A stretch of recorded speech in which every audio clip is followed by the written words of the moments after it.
Olá, pessoal! Estamos começando mais um episódio do nosso podcast Educação Começa em Casa.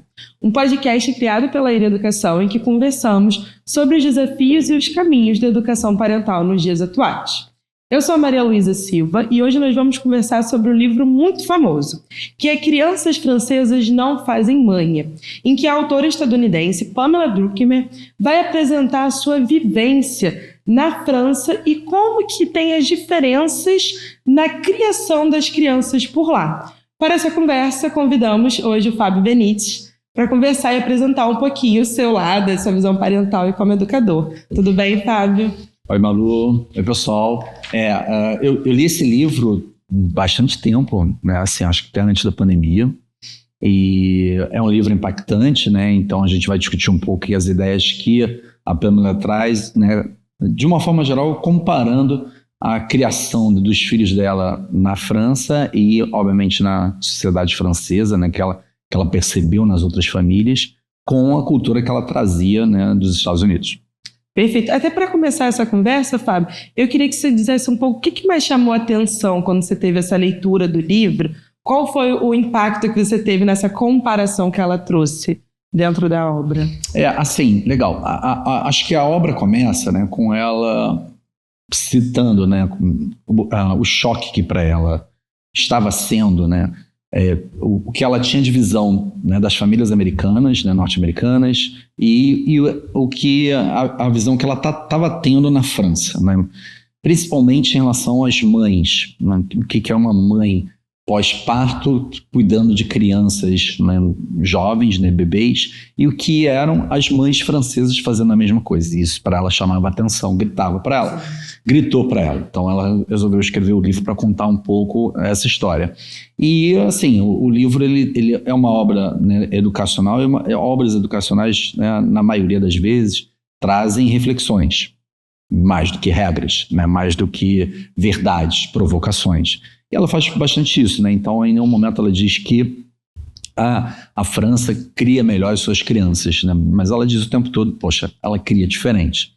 E isso a gente percebe algumas consequências, né, na formação, algum comportamento das crianças e das adolescentes francesas que nos Estados Unidos era diferente. Né? E algumas coisas, enfim, há juízos de valor sim, de que, poxa, é melhor desse jeito, algumas coisas são... E a gente pode concluir que alguns caminhos, né, aqui no Brasil a gente precisa dar também, né, alguns passos para ter uma educação que a gente considere melhor, partindo do princípio de que hoje também temos críticas a como algumas, né, crianças estão sendo criadas. Sim, com certeza. Inclusive, um dos pontos mais conhecidos ali abordados no livro é um ponto muito atual, que é a questão das crianças aprenderem a lidar desde cedo com as frustrações.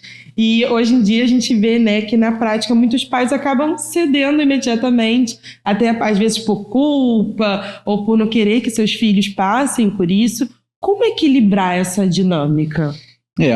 Assim, já, né, entrando num ponto que o livro é muito enfático, né, e eu também sou muito enfático, né, que uma das lições mais importantes que toda criança tem que ter é aprender a esperar.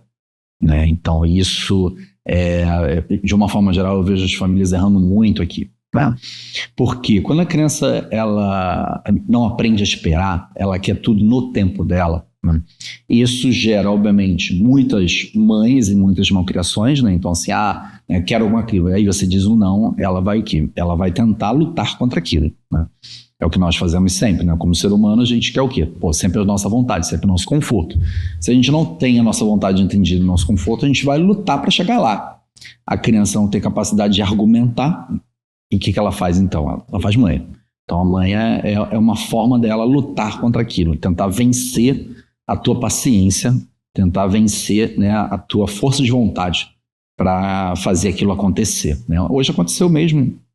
A minha filha de 3 anos, né, tinha que levá-la para a escola, e no momento de estar levando ela para a escola, no momento de eu estar vindo para o trabalho, eu levava ela para a escola, depois de vir para o trabalho, cara, ela resolveu fazer a manha de algo que para ela no cotidiano é bem tranquilo. Ela sempre responde bem. Não, vamos para a escola, desliga a televisão, bota a roupa e tal. Então, hoje ela resolveu fazer manha. E aí, assim, poxa, a minha saída foi assim, não, beleza, vamos ter alguma paciência aqui, tá? Para ela entender de que a mãe ela não vai ganhar, né? E aí, assim, a cada embate que a gente tem com os nossos filhos, né, que é a necessidade de que alguma coisa aconteça, ou o interesse da vontade dos pais, e a vontade da criança, que ela vai responder com mãe, cada esse embate é exatamente uma batalha na guerra.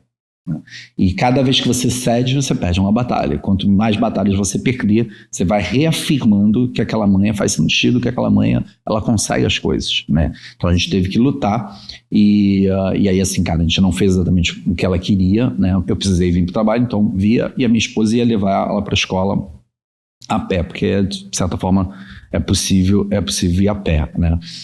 Mas assim, eu resisti de ser mais firme com ela fisicamente mesmo falando, né? Enfim, né?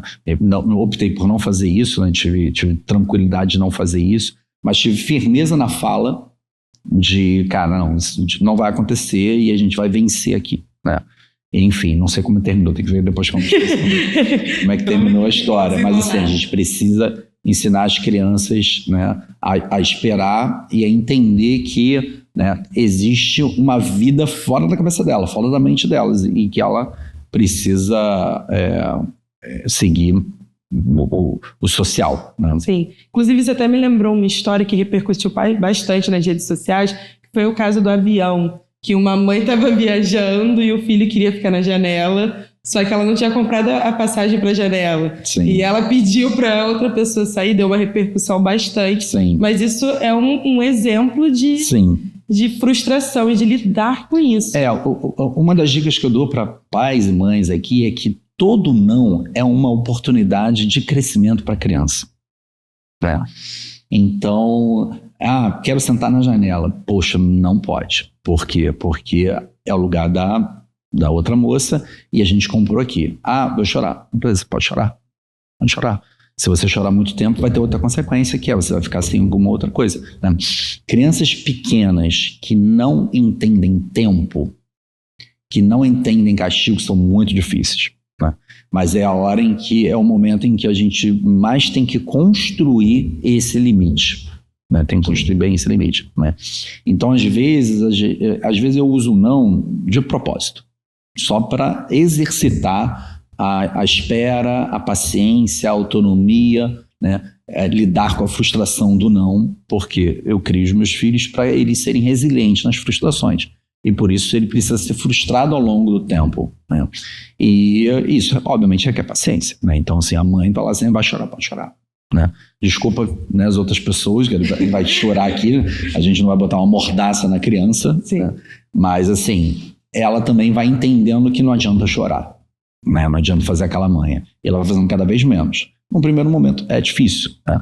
A minha filha do meio era muito difícil com 2 anos e meio, 3 anos, muito. Então, assim, já sentei no shopping com ela, assim, sentar, tipo, não vai acontecer. Vai chorar, fica chorando. Tudo bem, vou sentar aqui contigo, vou esperar tu parar de chorar, né? E aí, assim, as pessoas passam, te julgam. Sempre aquele olhar. Tô nem aí. Não, minha filha, não se meta. Eu peço desculpa pelo transtorno aqui, mas enfim, também não tem como, porque, poxa, é uma criança, né? E hoje é ótima, entende limite, entende esforço. Então, assim, né? Gente, eu não tenho filhos adolescentes que dão trabalho porque eu briguei muito na infância, né? Assim, briguei muito de construir essa autonomia, esse esperar, esse limite, né? Então faz parte, é o momento disso, né? E o caso do avião é esse também, né? Tipo assim, é uma oportunidade de dizer não vai acontecer, eu quero, você não pode ter tudo que você tem, beleza, chora aí, vambora, desculpa pessoas, enfim, né? No próximo oportunidade de não do avião da janela, ele não vai chorar tanto porque não é inteligente fazer isso, né? Então ele vai perceber que não dá resultado, então não vai fazer. Já foi pensado. Ou vai fazer menos. Inclusive o livro mesmo, ele fala bastante sobre esses limites claros para as crianças, né? Na educação francesa. E pensando por esse lado, por que estabelecer limites também auxilia nessa segurança emocional da criança? Assim, isso é muito importante também, né? Às vezes a gente entende que dizer sim para uma mãe, né? Ser negligente com uma mãe, né? Dizer sim é acolher emocionalmente, não é.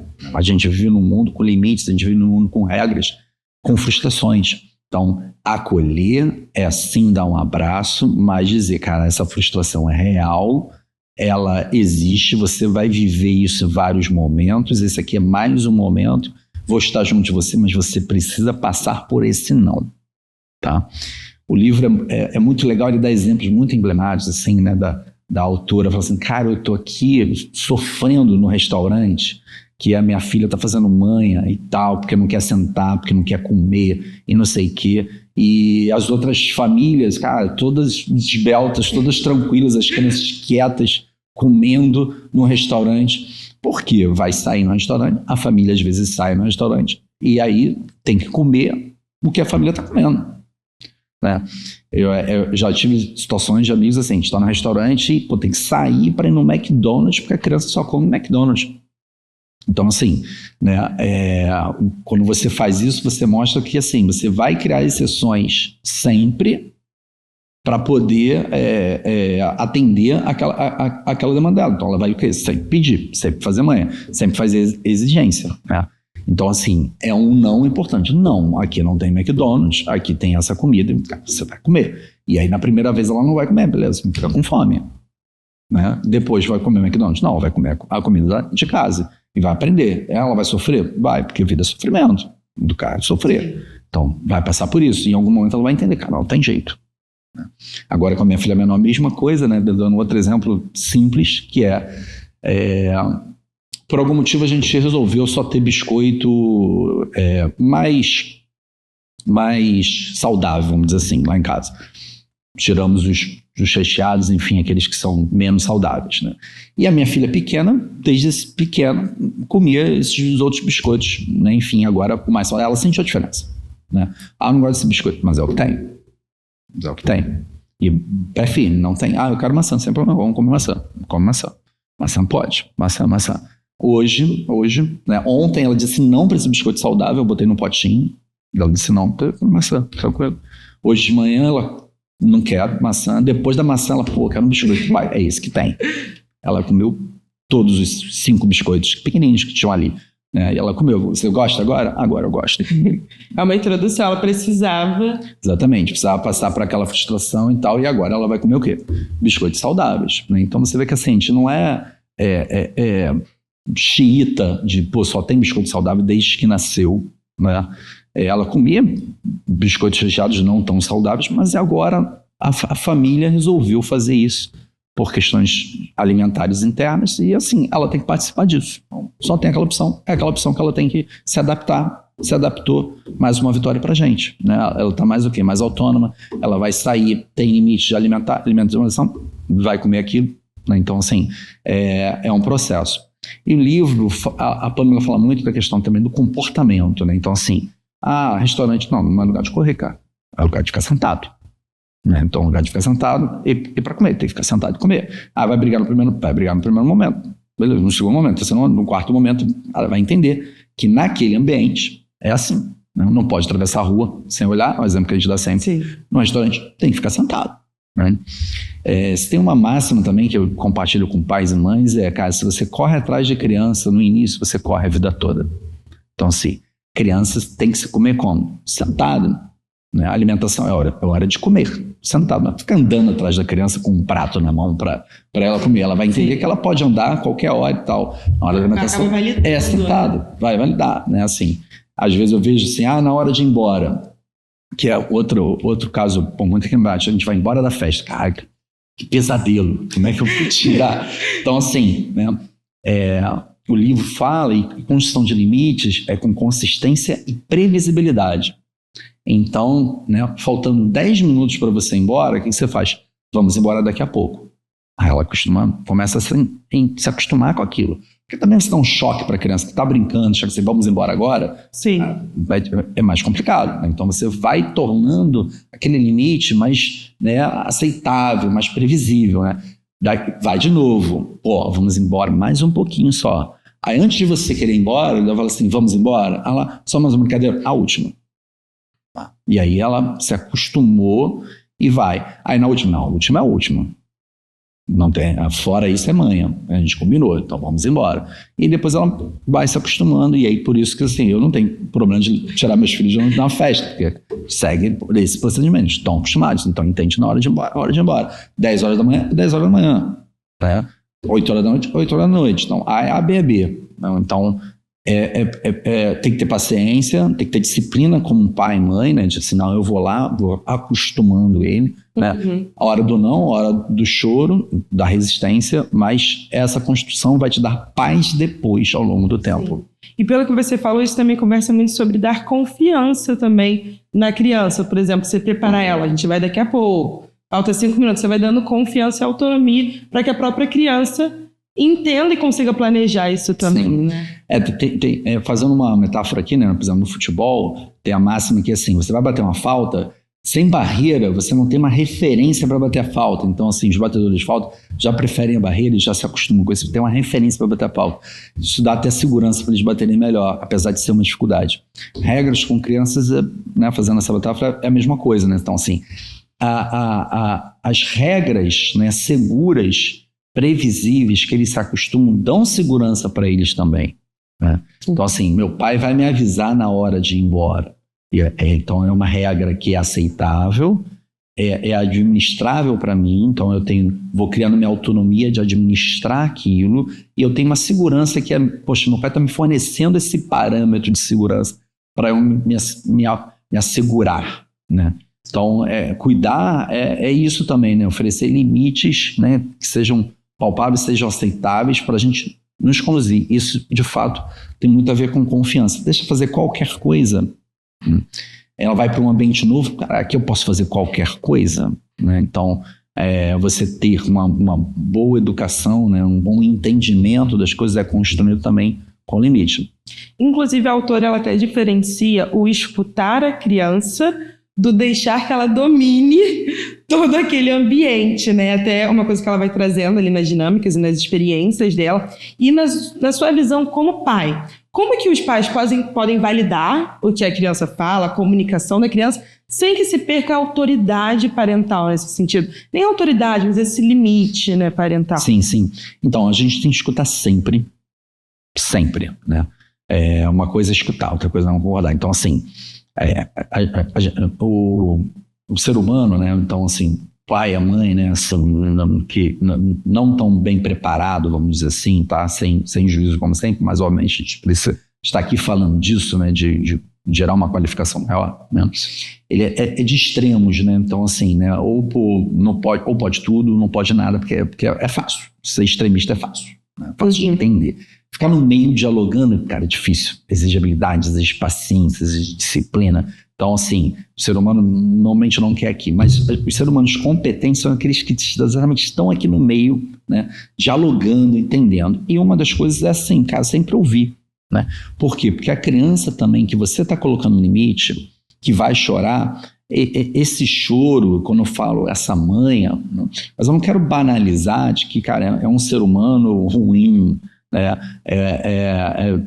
às vezes a gente usa de forma muito errada, né? Pô, mau caráter, pô, mas essa criança é difícil, é elevada. Então, assim, ela tem um DNA, uma forma de pensar, e ela está tentando entender como é que funciona, além da cabeça dela, como é que funciona aquele mundo ao redor dela.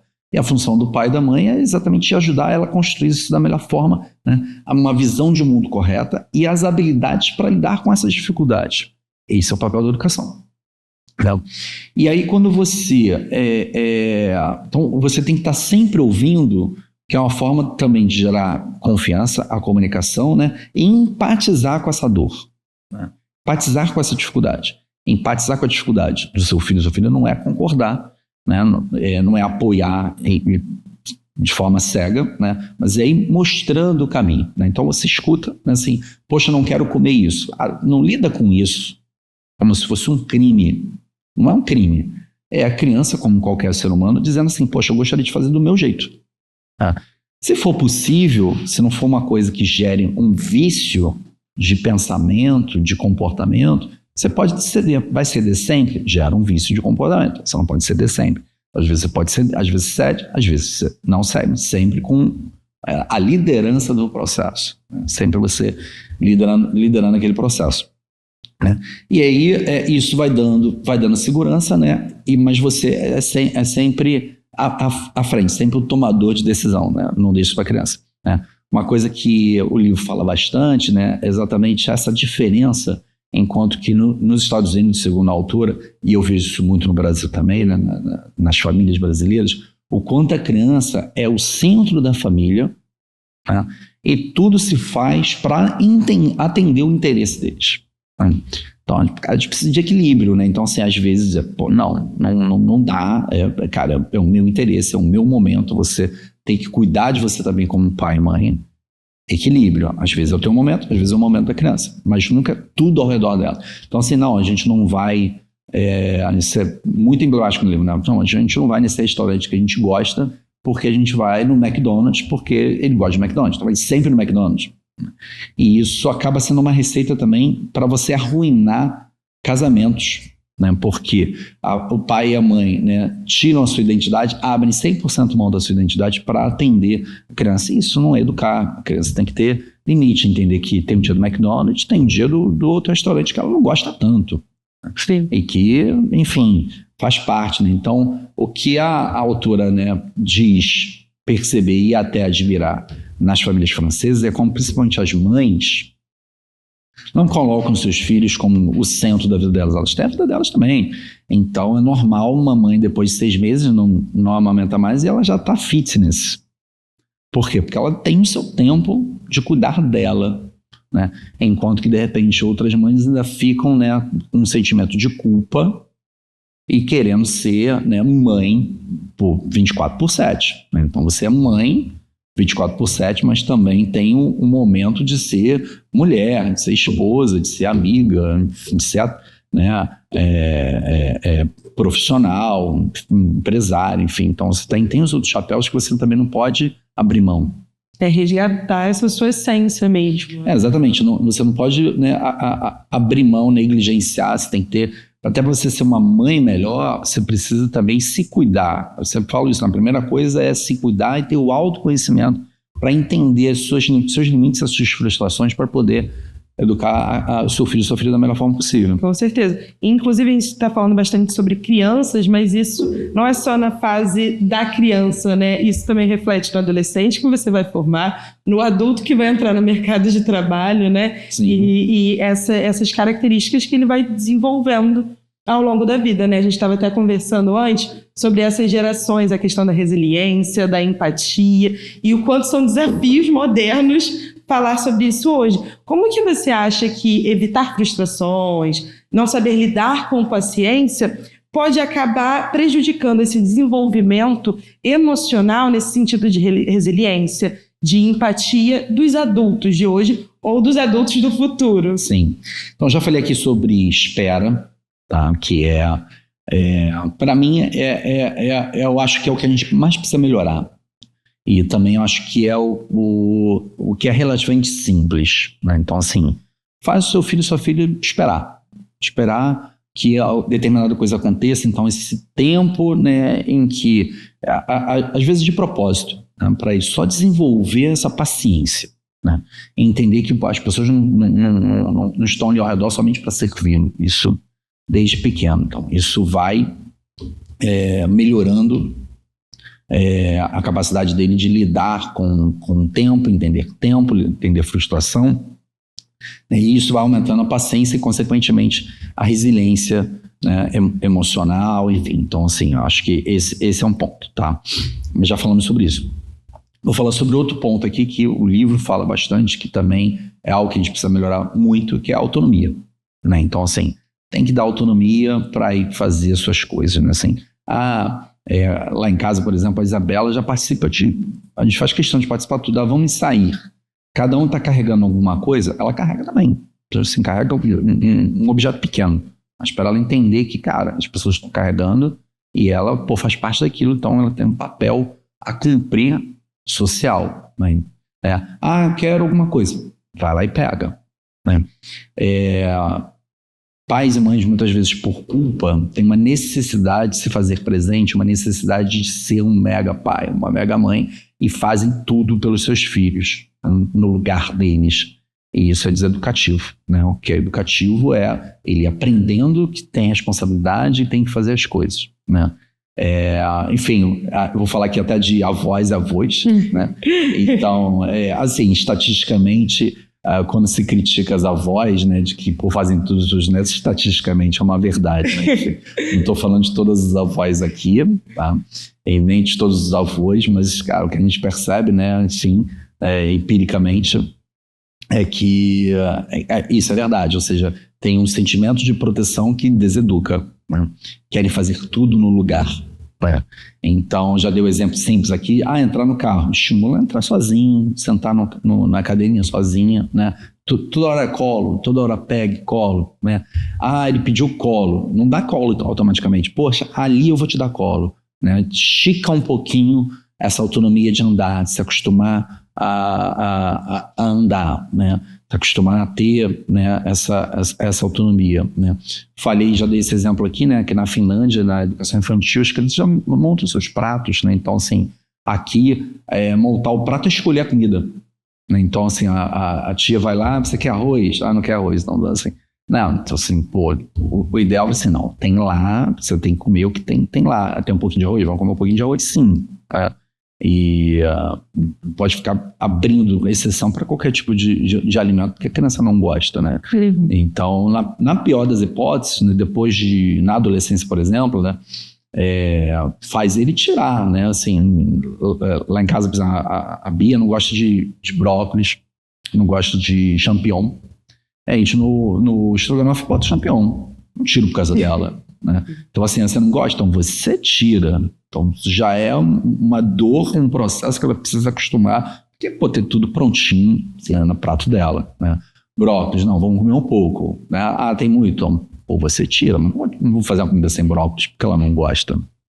E até de conviver em sociedade, de saber lidar com o diferente, de tomar decisões, né? Isso também, a gente fala da questão da comida, mas isso implica em questões muito maiores lá no futuro, né? Nesse sentido, assim, eu como professora, a gente também tem que lidar muito com essa ausência de frustrações na escola também. Você vai dar uma nota baixa para o aluno, ele vai falar, vou chamar minha mãe para conversar na coordenação. Exatamente. E aí você tem que explicar para o aluno e para a mãe o porquê que a nota... Esse é um outro exemplo, né, que é muito comum, né? Então, assim, a mãe se revolta, a gente já falou aqui das figurinhas, né? E nota também, né? Então, assim, a mãe se revolta, tirou uma nota baixa, não... Você está chateado com a nota? Vai lá brigar você. E vai argumentar você. Quando você argumenta no lugar do seu filho, ele não desenvolve poder de argumentação. O poder crítico, o poder de argumentação é uma das principais qualidades que um profissional pode ter, que uma pessoa pode ter para vencer na vida, né? Então, desde cedo por quê? Eu não concordo, por quê? Né? Aí ela começa a pensar. E quando ela pensa por conta própria, ela constrói aquele conhecimento. Nós já falamos sobre isso aqui também, né? Então, assim, se a gente pensa no lugar e entrega tudo pronto, né, passa. Ela não deposita aquela informação, aquele conhecimento. Quando nós construímos, aí, cara, fica tatuado na nossa mente, né? Então tem que incentivar sempre. Eu não concordo com a nota, tá triste, vamos lá brigar pela nota. Vamos não, você vai e você vai me dizer o que ela disse, não no sentido de cobrança, mas no sentido de estimular a autonomia. Assim, mas ele não tem. Tudo bem, ele vai ter se você fizer no lugar dele, ele não vai ter nunca. Precisa sempre estimular. Não vai ter nunca, né? Não resolve o problema quando você resolve por ele, né? Quando você não estiver lá, como é que vai ser? Né? Então sempre estimula desde pequeno, vai lá e conversa. Eu sou tímida, a Isabela, meu nome, muito tímida. Não, vai lá e você entrega, você fala. Então assim, a gente já está lutando para que ela tenha essa autonomia e ela supere essa timidez dela. Né?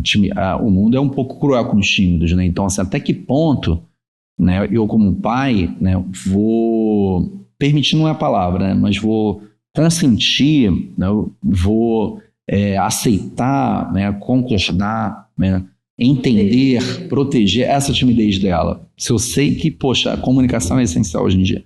Então, né, de uma forma equilibrada, entendendo que ela tem o DNA dela, mas a gente vai estimulando para ela também ter um mínimo de habilidade social nesse quesito que é essencial. Porque acaba se tornando uma dor dos pais também, né? Lógico. Se a gente faz num lugar, mas se a gente não faz num lugar, não educa, né? Sim. Que aí vai se transformar numa dor para o filho no futuro. Exatamente. Que fica, né? Nesse sentido. E aí, pensando nesse lidar com frustrações, com dificuldades, com desafios na escola e nesse âmbito familiar, como que você acha que ambos os grupos podem trabalhar para desenvolver essas habilidades nas crianças? Tanto escola quanto família. Como que pode trabalhar junto, em equipe? Sim. Essa é uma pergunta muito boa, né? E eu também estou cada vez mais convencido, né, de que, assim, é uma perda de tempo, de energia, né? É triste, né? E atrapalha a vida de todo mundo as brigas que as famílias têm de forma recorrente com as escolas, né? E aí eu falo isso, né, em tom de reflexão aqui, né, sem querer culpar a escola ou a família, né? Penso que cabe à escola a liderança, né, nessa relação, porque é a instituição que tem o know-how, é a instituição que tem o conhecimento para educar, tá? E que tem que estreitar o laço com a família, né, para discutir qual é o projeto que a gente tem para o seu filho e sua filha, tá? E as escolas têm limitações, entendo, tá? De fazer isso de uma forma mais personalizada, mas acho que isso também é o caminho, e é o que eu defendo aqui na Irion, e é o que a gente vem construindo ano após ano, que é uma educação cada vez mais personalizada, não no sentido de fazer as vontades, mas no sentido de propor desafios que têm sentido, que têm coerência, tá? Então, né, fazendo um paralelo aqui, né, poxa, a escola é exigente, muito exigente em termos acadêmicos, tá? A família só faz sentido colocar ali se a família participar ou for muito forte no DNA do seu filho, né? Se não for, vai ser conflituoso, porque a escola vai se desafiar academicamente, a filha ou filho não vai acompanhar. Se a família não der o suporte para juntos construírem aquilo que é a escola, briga da escola, a família briga em casa, acompanha, né, para dar a velocidade que ele precisa para acompanhar aquela proposta. Não faz sentido. E aí, às vezes, a família insiste, mas não quer dar conta em casa, né? Às vezes, a escola também não é clara de, poxa, qual é o projeto e como vai ser para chegar lá. Então, eu estou cada vez mais convencido disso, né? De que, assim, escola e família têm que conversar e ver assim, cara, qual é o projeto que a gente tem aqui? O que a gente vai fazer, né? E entender que quando também, poxa, mas o meu filho, ele não é bom em matemática. E, ok, ele não gosta de matemática, ele não tem facilidade. O que a gente vai fazer com isso? Vai exigir uma matemática nível Olimpíada de Matemática para ele, nível olímpico, né? Poxa, não vamos. Tá? A família está consciente também de que ele vai chegar num determinado patamar de matemática e que ele não vai chegar no nível olímpico, né? Então tem essa consciência. Então vamos juntos nesse caminho. Qual é o caminho aqui? É 50% disso, 70% disso? Vamos fazer juntos com coerência, com aquele objetivo muito claro, tá? Porque hoje a gente vive uma relação, né, de ilusão.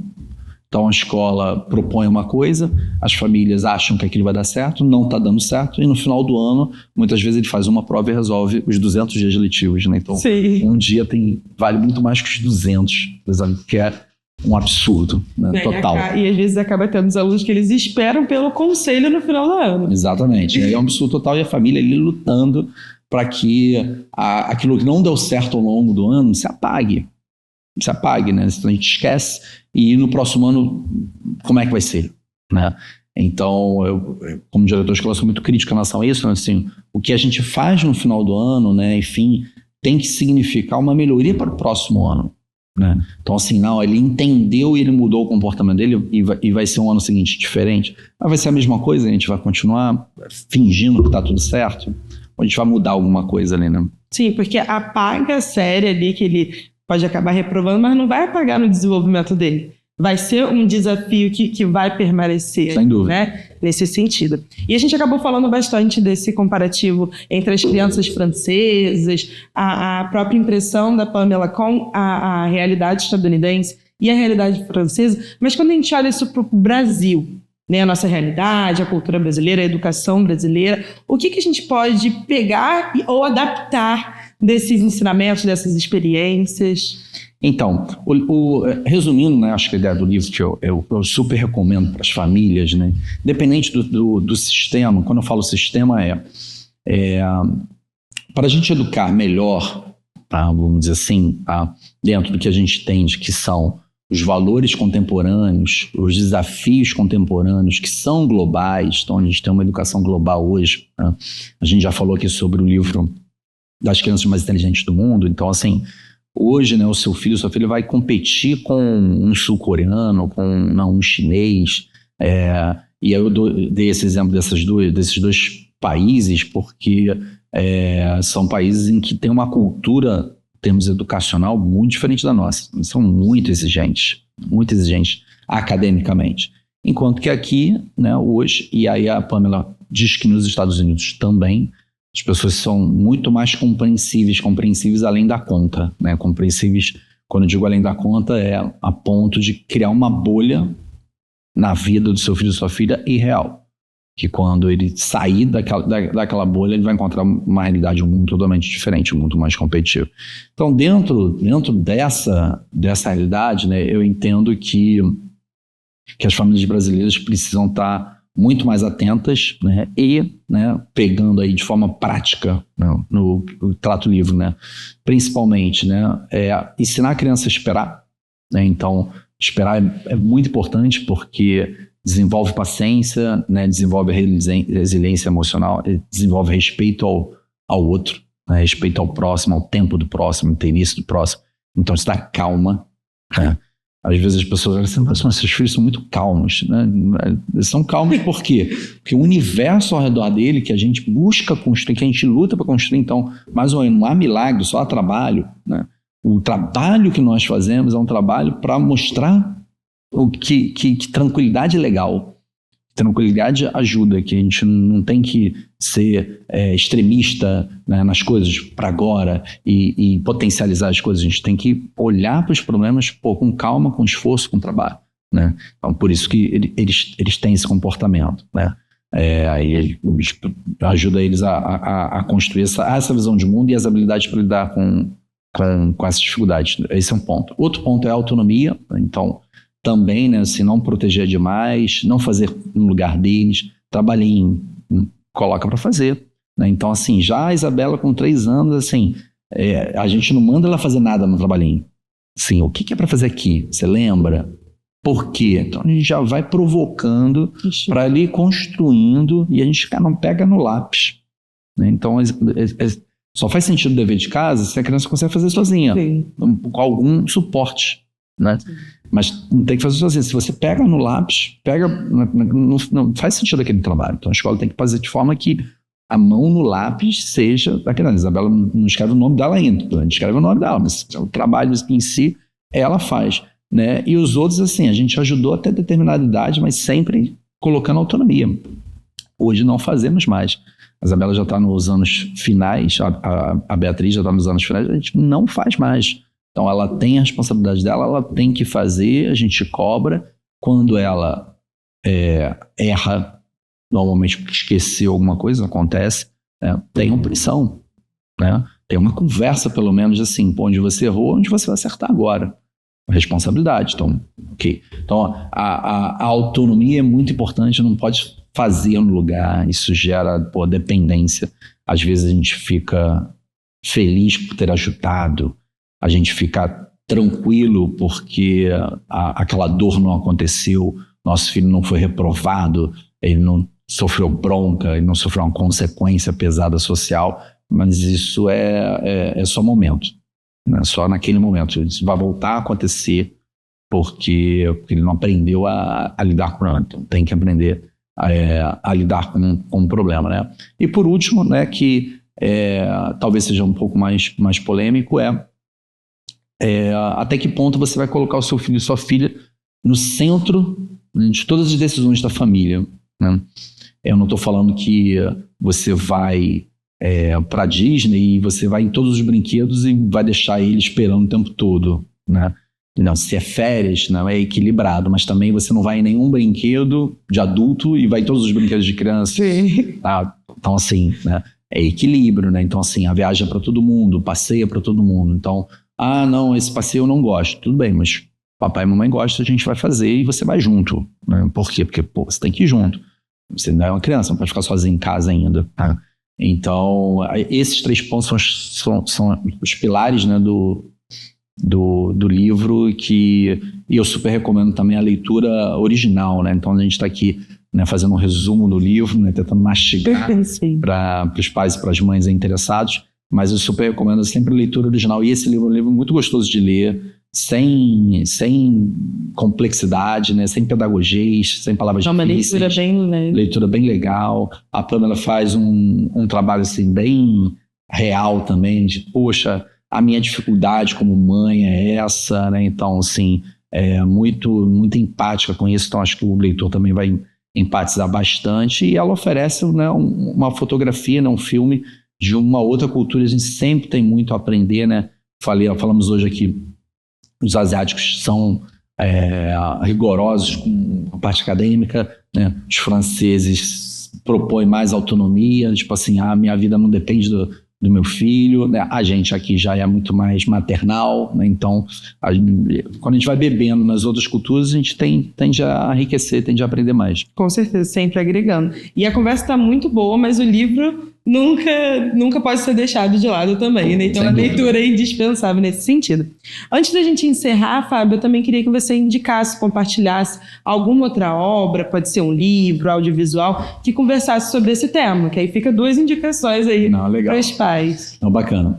Então, hoje a gente já começa a ver, né, algumas críticas ao comportamento da geração Z. Alguns comportamentos da geração Z, parece também, né? Não vamos levar para o extremo, né? De casa, a geração Z, o pessoal é lunático, as crianças são totalmente alienadas, e os adolescentes, né? Então, já tem geração Z, jovem adulto, né? Eu confesso que eu sou geração Z, então também tem geração Z no mercado. Pois é, exatamente. Então, assim, cara, eu não quero ser, né, enfim, aqui preconceituoso, né? E botar, né, generalizando todo mundo, mas assim, a gente vê também, né, estatisticamente, muitos dos jovens adultos começam a gritar para os jovens adultos, começam a entrar no mercado de trabalho.